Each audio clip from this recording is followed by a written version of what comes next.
Olá, seja muito bem-vindo ao Jornal da Record News. Essa edição também está ao vivo no nosso canal do YouTube e no Facebook da Record News. Vamos aos destaques desta quinta-feira. Auxílio emergencial. Caixa Econômica Federal afirma que o benefício de R$ 600 será liberado para mais 275 mil pessoas. Outras 121 mil estão esperando a análise. Imunização. O governo do Paraná diz que vacina russa contra o coronavírus será testada no estado em 45 dias. Doses serão aplicadas em 10 mil voluntários. Confrontos no Rio de Janeiro. Disputa entre facções criminosas causa tiroteios, invasões de prédios, reféns e vítimas. Proteção extra. Estudo britânico aponta que produto químico usado em repelentes para insetos pode matar o coronavírus.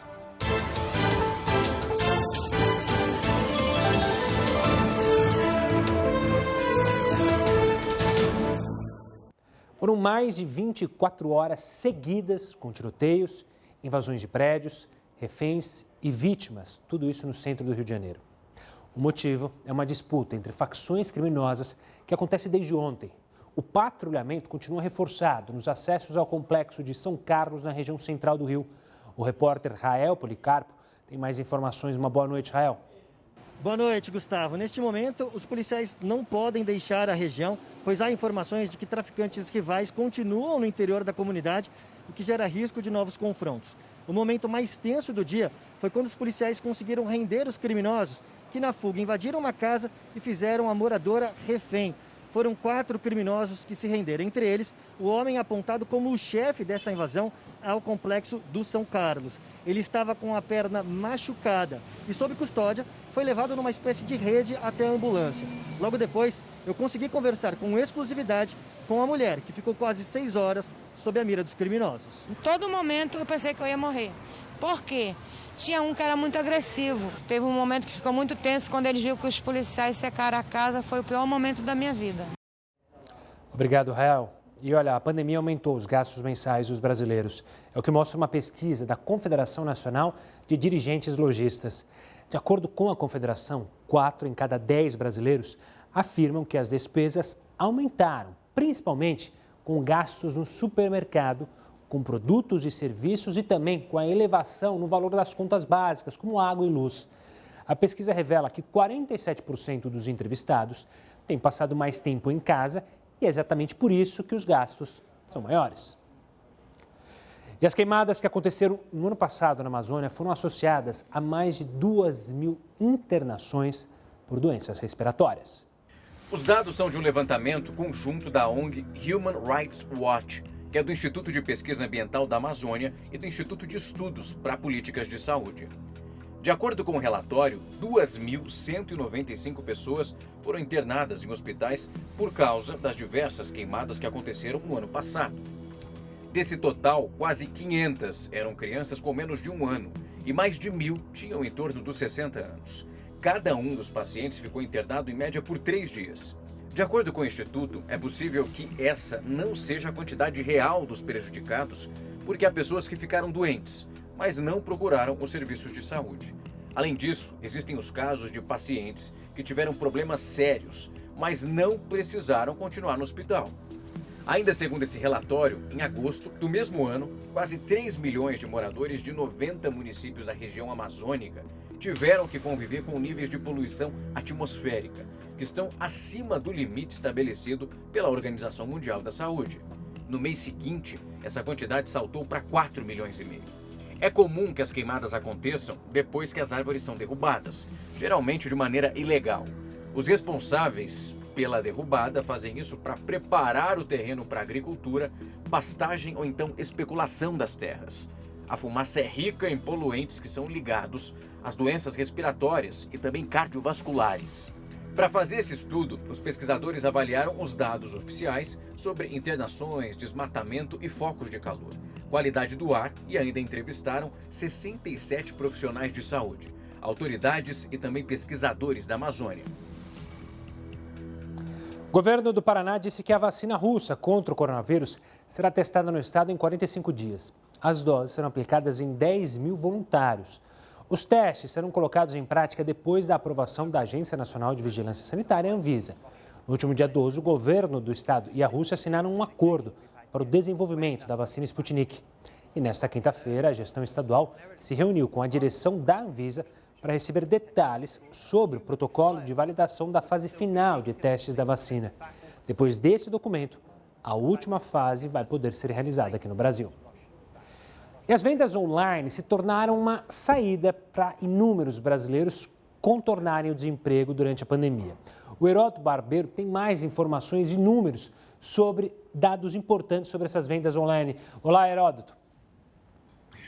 Olá, Gustavo. Isso mostra mais uma vez a criatividade da nossa população, né? Enquanto uns têm criatividade para poder fazer bons negócios no governo, outra parte da população tem criatividade para poder sair do enrosco, ou arrumar um emprego, ou arrumar um faturamento. E uma das criatividades interessantíssimas aí que foi relatada é o desenvolvimento por parte das pessoas desempregadas do chamado e-commerce, como a gente vai mostrar agora, o comércio eletrônico, né? E-commerce é a mesma coisa. Vamos lá. Então, veja o seguinte, o que aconteceu? Quando houve a crise, imediatamente as pessoas partiram para a criatividade. E entraram no comércio eletrônico para conseguir driblar o emprego, e uma boa parte das pessoas que entraram no comércio eletrônico se saíram bem, né? E é uma coisa realmente favorável e interessante. Outra questão ainda relativa aí ao chamado comércio eletrônico, e-commerce, como se diz em inglês, assim, olha quanto ele cresceu. Então houve um crescimento muito grande mesmo, de agosto do ano passado para agosto desse ano, em 40% de novas empresas e microempresas que surgiram no comércio eletrônico, vendendo uma série de coisas que a sociedade precisa. Abertura, então, de lojinhas digitais. Outra informação interessante além dessa, diz o seguinte, vamos lá, o número de sites de comércio, eles eram 930 mil em agosto do ano passado. Olha, 930 mil o ano passado, em agosto. Em agosto desse ano, que não terminou ainda o mês, nós já temos aí 1.300.000 sites vendendo produtos da internet. É esse pessoal que perdeu o emprego e ele abriu então na internet. Então veja que realmente foi um avanço de aproximadamente uns 370 mil novas lojas na área da internet. O que mostra, portanto, que o pessoal está fazendo dinheiro. Outra coisa interessante em relação a isso é o seguinte, qual é a causa do pessoal ter ido procurar trabalhar no comércio eletrônico? Primeiro, mudança de comportamento das pessoas, principalmente do consumidor na pandemia. O pessoal resolveu não sair de casa e resolveu entrar na internet para comprar. Segundo, o cidadão foi atingido pelo desemprego. Nós estamos milhões de desempregados. E o pessoal então foi olhar lá para a internet. E também o fato de que nós tivemos uma queda significativa na economia como um todo, no PIB do país como um todo, e obviamente as pessoas partiram para essa atividade que é bastante... Pessoal que entrou aí na internet, né, para poder... Vou mudar a telinha para poder mostrar para você essa nova questão, essa nova disposição. Significa o seguinte, veja lá, a peça-chave das redes sociais, 68% das empresas, elas têm rede social. Então, muita empresa não tinha rede social.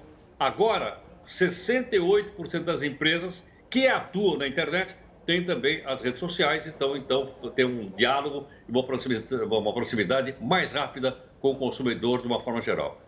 Como você vê, Gustavo, o brasileiro realmente, né, usa aquele ditado chinês dizendo que crise são dois ideogramas, né? Um deles é de oportunidade. Olha aí o pessoal aí. Boa, Heródoto. Obrigado pela participação. Daqui a pouco o Heródoto volta aqui com outras informações. Olha, vamos falar do auxílio emergencial, que ele será liberado para mais 275 mil pessoas. Outras 121 mil ainda estão esperando a análise. A informação é da Caixa Econômica Federal. Entre os novos beneficiários, 265 mil liberações aconteceram depois de contestações feitas pelo aplicativo do banco e os outros 10 mil correspondem a inscrições feitas pelos Correios. De acordo com o presidente da Caixa, Pedro Guimarães, as novas análises são feitas todos os meses pelo Ministério da Cidadania e pela Dataprev. E a SpaceX lançou o foguete Falcon 9 ao espaço. Após o lançamento bem-sucedido, a empresa do milionário Elon Musk conseguiu recuperar uma das partes desse foguete em uma espécie de rede gigante.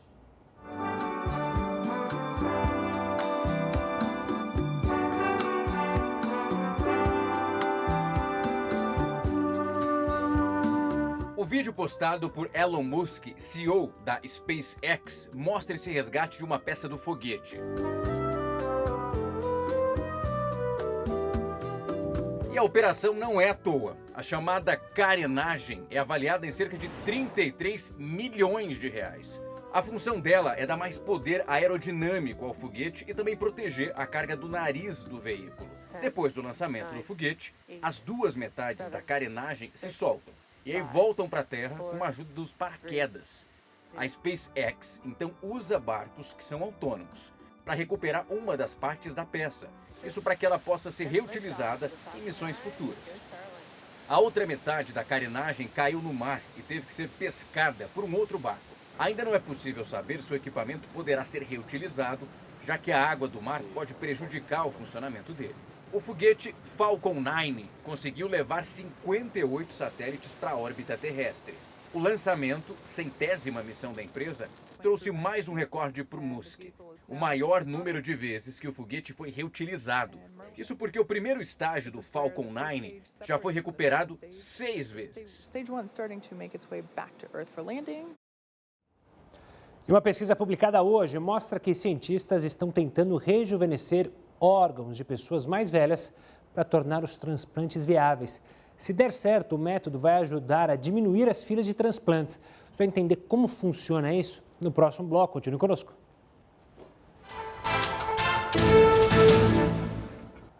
O Jornal da Record News de volta para falar sobre a última noite da convenção republicana lá nos Estados Unidos. É grande a expectativa pelo discurso mais importante da noite do presidente Donald Trump, candidato à reeleição. A correspondente Evelyn Bastos tem mais informações. Boa noite, Evelyn.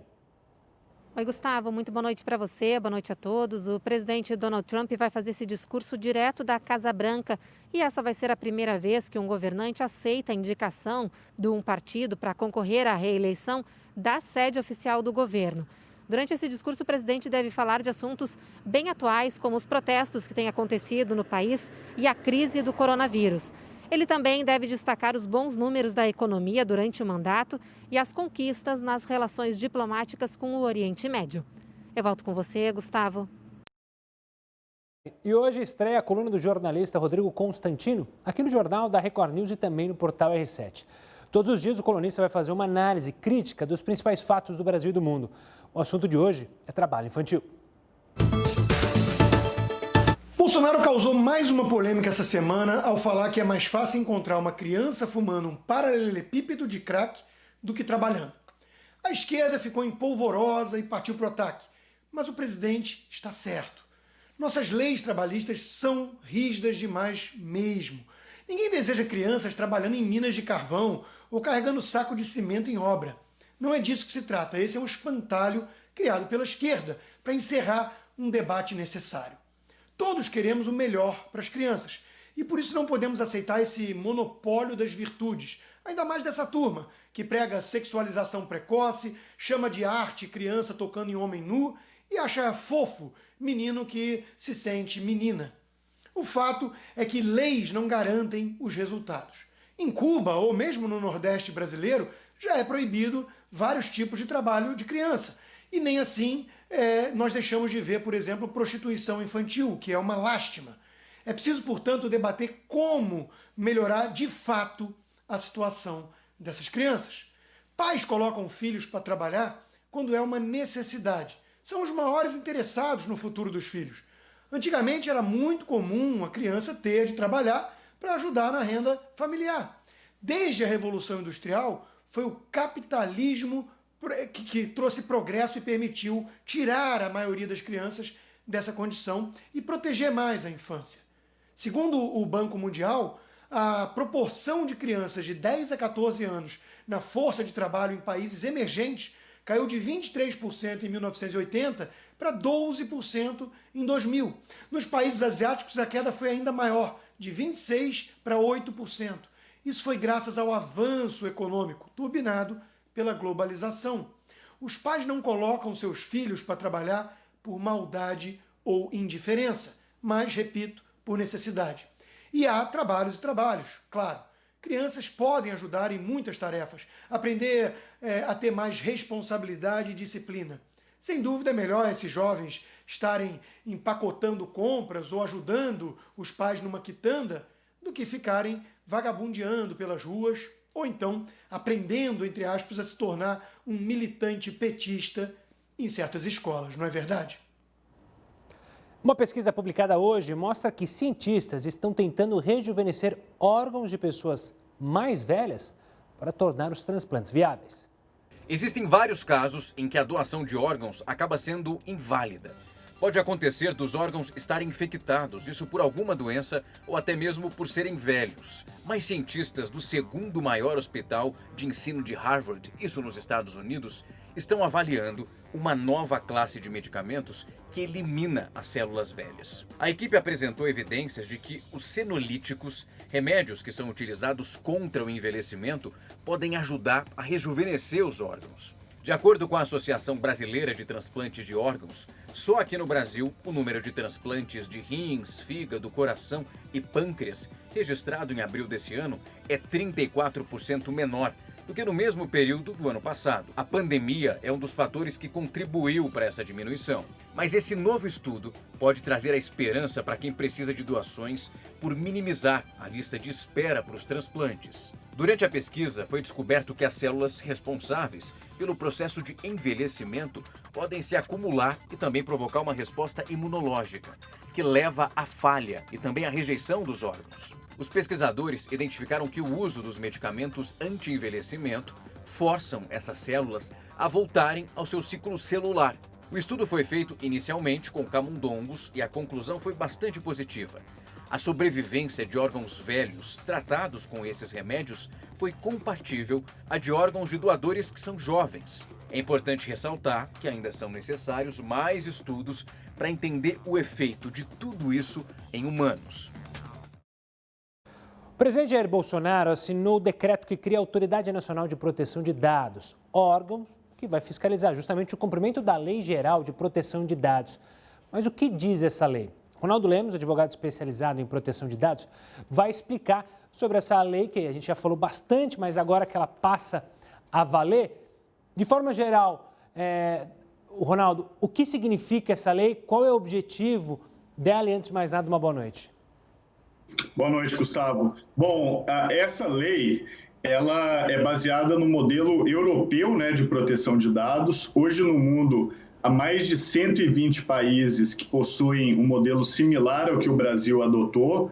E para o usuário da internet e para as pessoas em geral, isso é um avanço muito grande, porque cria uma série de direitos novos, né? É como se fosse um código de defesa do consumidor com relação aos dados que a gente tem na internet. Então, é um avanço grande na minha visão, e eu acho que todo brasileiro e brasileira hoje passa a contar com direitos fundamentais para esse novo mundo, né? Esse novo século, que é direitos de proteger a sua privacidade e os seus dados pessoais. Ronaldo, a gente falou dessa autarquia que foi anunciada, a formatação dela. Quando se tem uma lei, você espera punições. As punições da lei já começam a valer a partir de hoje ou não? Há um tempo para empresas e até o próprio governo se adequar a essa lei? Então, Gustavo, tem um tempo para se adequar, porque as penalidades da lei, que são severas, né, a gente tem que lembrar que pode haver até multa no valor de até 50 milhões de reais por infrações, né? Então, essas penalidades foram jogadas para agosto de 2021. Isso é muito bom, porque dá o tempo necessário para as empresas, para as organizações que precisam fazer o processo de adaptação à nova lei. E esse processo, muitas vezes, demora, sim, é um processo que requer vários cuidados, né? Vale a pena trabalhar com advogados especializados para conseguir fazer o processo de adequação. Mas, feito isso, né, a empresa fica adequada à lei e aí, agosto de 2021, a expectativa é que todo mundo no país já esteja pronto para essa nova realidade legislativa. Ronaldo, para dar um exemplo bem prático para as pessoas de casa, caso elas não tenham percebido, mas tem algo muito claro para quem usa bastante o celular hoje em dia, nos últimos dias, nas últimas horas até, é que quando você está entrando em sites, está vindo vários avisos sobre justamente poder ter os seus dados. É isso? Ou seja, isso já está de acordo com a legislação vigente? Sim, quem está na internet hoje, de fato, está vendo que está pipocando em todo lugar avisos sobre cookies, política de privacidade, uma série de outras coisas. Isso é o topo do iceberg, tá, Gustavo? Porque, na verdade, essa é a parte fácil de fazer a adequação da lei, que é justamente você criar um texto novo para o site, criar uma política de privacidade. Agora, o importante é o que está por detrás das práticas das empresas. Então, as empresas vão ter que tratar os dados com muito cuidado para prevenir vazamentos, vão ter que, por exemplo, dar direitos, né, para as pessoas, de que as pessoas tenham acesso aos dados que estão sendo guardados sobre elas, possam retificar os dados, possam pedir para cessar a utilização daqueles dados e assim por diante. Como eu disse, é um código de defesa do consumidor aplicado aos dados do cidadão e da cidadã. Ronaldo, obrigado pela participação e pela explicação sobre um tema que a gente vai falar muito. Até uma próxima, Ronaldo. Agora a gente fala de um estudo britânico que apontou que repelente para inseto pode matar o coronavírus. Pois é, veja na reportagem.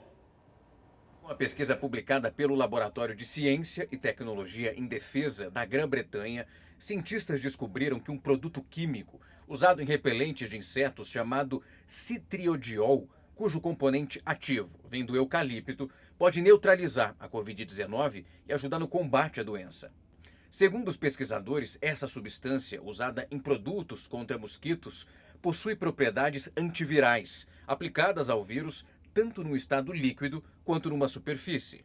Esse produto foi testado em 3 situações. Na primeira, gotas da substância foram acionadas numa solução líquida, contendo o coronavírus. E nas outras, o repelente foi borrifado diretamente em 2 tipos de superfícies com o vírus, uma de plástico e a outra de borracha, que imitam a pele humana. O Ministério da Defesa relatou que em ambos os casos, esse método em alta concentração foi eficaz contra o vírus. O estudo foi qualificado pelo laboratório como experimental e ainda não foi submetido a uma revisão de outros cientistas, etapa comum nas pesquisas. De acordo com os pesquisadores, o objetivo do estudo é servir de uma base para que outras organizações científicas que estão investigando o vírus possam ampliar e também desenvolver possíveis soluções. Vale ressaltar que esse componente que elimina a Covid-19 não serve de proteção por si só, mas pode ser usado como uma proteção extra. Os cientistas reforçaram que o uso de repelentes com essa substância que é disponível deve ser usado em conjunto com as máscaras, as viseiras, assim como as outras medidas de higiene e sem falar do distanciamento social. Ainda falando sobre o coronavírus, a imunidade de rebanho deve ser atingida por 65% dos infectados. Quando a gente chegar a 65% dos infectados, chegaria a essa imunidade. A informação é da Organização Mundial da Saúde. Mas o que significa esse termo? Quem explica para a gente é o Heródoto Barbeiro. Diga lá, professor. Olá, Gustavo. Por falar nisso, rebanho é coletivo do quê mesmo? De gado, né? Dos bois? Exatamente. Rebanho é coletivo de boi, de vaca, de burro. Né? E agora se aplica a seres humanos também nessa história do rebanho. Aliás, para variar, né? Esse cidadão que está aí, o senhor Trump, ele acreditava nesse efeito rebanho, ou seja, quando a maior parte da população americana tivesse já contaminado pelo coronavírus, não haveria mais problema porque o resto estaria imunizado. Esse é o chamado efeito rebanho. Não foi só aí na Casa Branca, foi também lá na casa do seu Johnson, que é o primeiro-ministro da Grã-Bretanha. Então, os dois entraram de sola nesse chamado efeito rebanho. Quando perceberam que a coisa não funcionava, eles voltaram atrás. Por incrível que pareça, Gustavo, e o pessoal que nos acompanha, até nisso tem polêmica. Eu fui atrás do efeito rebanho e vários cientistas disseram o seguinte, que ele simplesmente não existe. Como não existe? Ele não existe porque nenhuma epidemia da história da humanidade acabou sem a participação de vacina. Não tem esse jeito. E mais, segundo o pessoal aqui que eu consultei, se você pegar, por exemplo, sarampo, nós temos 95% da população brasileira vacinada. Os outros 5% ficam imunes, é verdade. Mas veja bem, se 95% vacinado contra sarampo, salva a vida de mais 5%. Esses dados que você citou da Organização Mundial de Saúde, de 60% e 65%, está sendo contestado aí mundo afora, dizendo que o efeito rebanho não existe no caso da Covid-19, do coronavírus. Por quê? Qual é o motivo?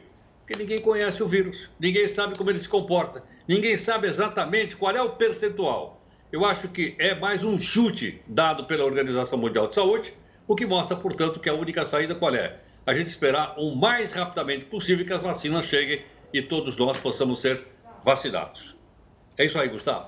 Valeu, Heródoto. Daqui a pouco o Heródoto volta aqui para falar mais dentro do Jornal da Record News. A gente vai falar bastante também sobre o número de pessoas que estão trabalhando em home office. Ele está caindo. A diferença entre julho e agosto já é grande. Você vai entender mais sobre o assunto no próximo bloco. Continue conosco. O atirador que matou 51 pessoas em março do ano passado na Nova Zelândia foi condenado à prisão perpétua sem liberdade condicional, se tornando a primeira pessoa a receber essa sentença no país. O australiano Brenton Tarrant, de 29 anos, foi condenado por 51 assassinatos, 40 tentativas de assassinato e por terrorismo. Durante o ataque, o terrorista transmitiu ao vivo as imagens do crime nas redes sociais. E as vítimas estavam em mesquitas enquanto as orações tradicionais de sexta-feira aconteciam. Vamos falar mais uma vez com o Heródoto Barbeiro, porque o número de pessoas que estão trabalhando em home office está caindo. A diferença entre julho e agosto já é grande. O Heródoto Barbeiro tem mais detalhes para mostrar para vocês aí de casa. Diga lá, professor. Vamos lá então, Gustavo. Nós temos aqui aquela turma que é a favor do home office e aquela turma que é contra o home office. Então vamos ver as vantagens de um lado e do outro. Vou mostrar então a primeira telinha aqui para o pessoal acompanhar e tirar sua conclusão. Olha só. Em um mês, o home office caiu de 71 para 52%. Primeira informação. A segunda informação ainda aí é o seguinte, vamos virar a nossa telinha para que a gente possa acompanhá-la com mais detalhes. Vamos lá. O que eles fizeram o seguinte, olha lá. As empresas estão recebendo o pessoal de volta, estão fazendo escala de dia e horário, nem todo mundo trabalha junto, flexibilidade de horário e um novo layout do escritório, ou seja, colocando as mesas um pouco mais distantes de uma da outra, porque o pessoal está voltando para trabalhar na empresa.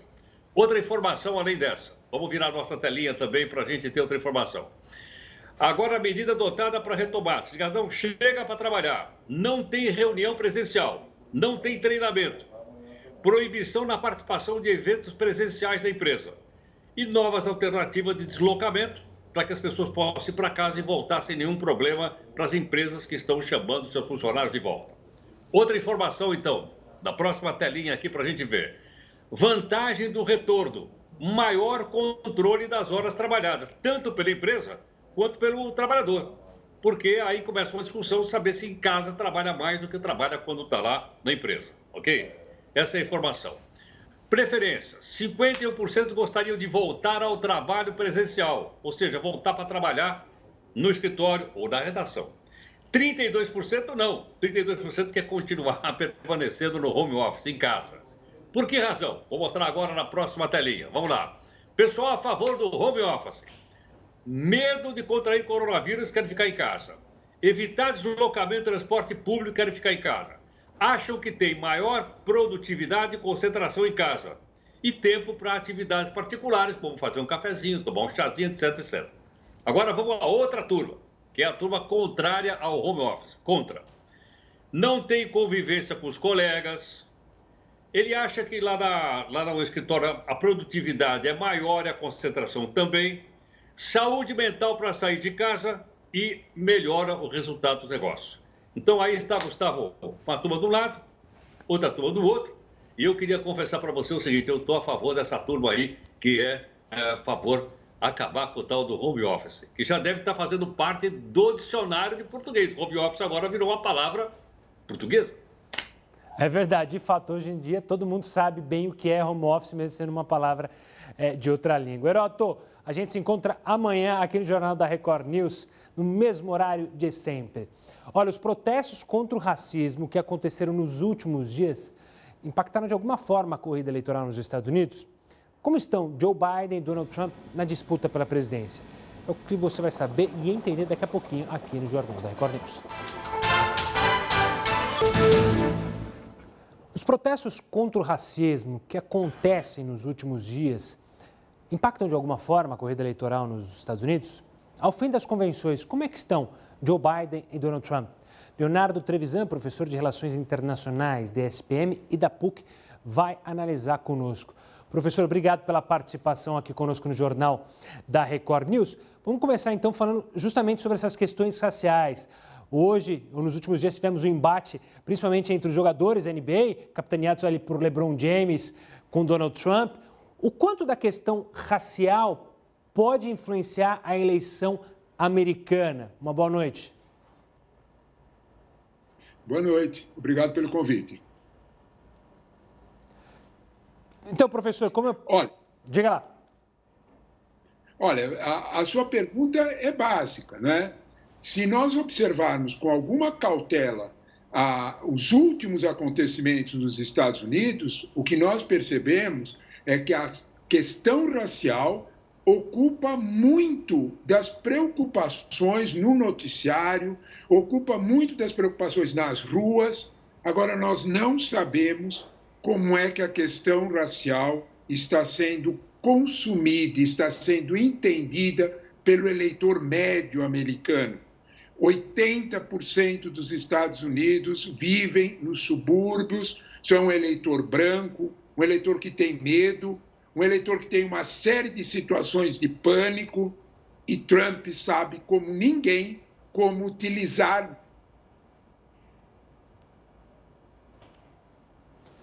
Acho que a gente perdeu o sinal do professor. Ah, não, acho que voltou. São curiosa e que merece toda cautela.